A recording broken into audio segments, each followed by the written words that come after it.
Let's be clear, the PC doesn't say that labour costs are the major driver of problems for the Australian retail sector.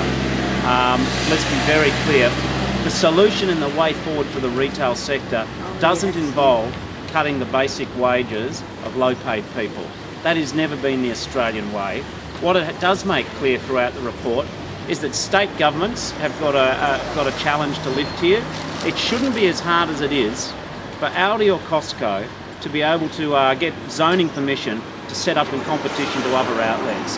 They're making it clear that retail tenancies, and you go to the high street anywhere or in some department stores, that small business, they're not being done over by the internet, they're being challenged by high retail property rates. The business model of retail in Australia has been a very largely bricks and mortar driven operation.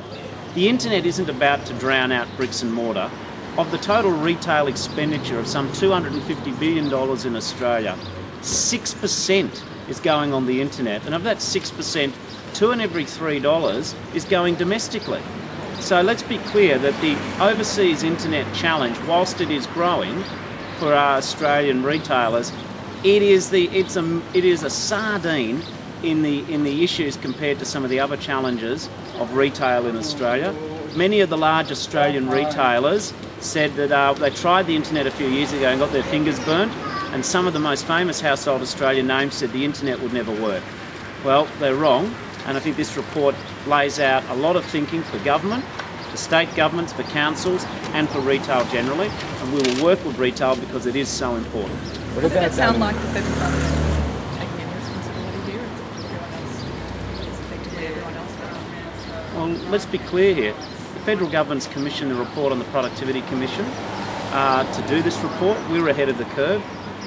Throughout the global financial crisis, it was our stimulus package opposed by the Liberals, which literally saw tens of millions of dollars flow through retailer tills to help retail out. You know, that's taking responsibility. We don't control state planning laws. We don't control retail tenancy laws.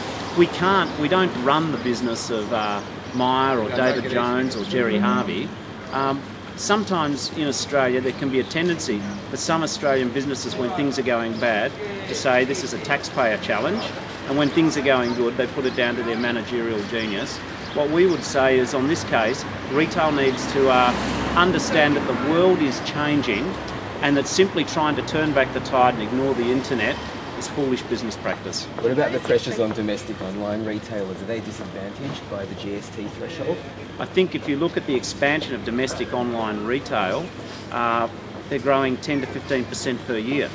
We're not shying away from the principle of competitive tax neutrality. We're not shying away from the potential to investigate, is it cheaper than $1.6 billion to collect $500 million worth of tax? But I live in the real world. Gillard government knows that if we go to taxpayers and say, hey, to help out big retailers, we're going to lift the cost of items that you might buy online overseas, we might lift it by 15%, and therefore we don't see big retail change the way it does its business, no consumer's going to thank us. And just the sheer mathematics is, according to the Productivity Commission, why do you spend $1.6 billion to collect $500 million? But it's not the only problem. There's also the high Australian dollar they're going to have to do with. Yeah. You think we're going to have to accept that it's going to cost too much money to make clothes in Australia anymore? Well, some of the people who've said that unless the government just slaps on a tax on consumers tomorrow, that's unpatriotic. Some of these people in the 1980s were the first on the planes to China to buy wholesale goods in China rather than goods manufactured in Australia.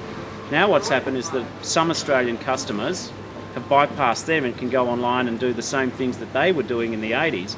Now they've found the flag and wrapped themselves in the mantle of patriotism. Let us be clear, we do support the principle of the competitive tax neutrality. But what we also understand is that if you've got to spend more money to collect a tax than the tax is worth, well, that doesn't make sense, and that's letting down Australian taxpayers. And the reality is that anyone who shops in Australia, most people are still going to do it through bricks and mortar. Australian retail has got a good future, but what we're just saying is that you can't just ignore the internet, and you can't ignore that if customers are looking for better range, better price, for better service, then that's not just The government's not running these companies. That's a challenge for the boards of those companies.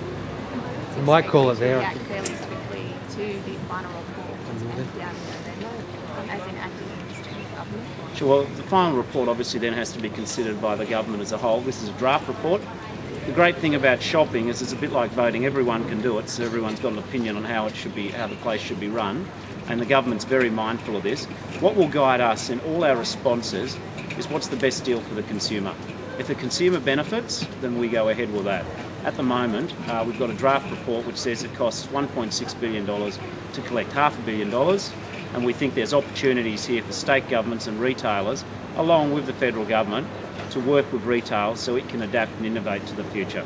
Thanks very much, everyone.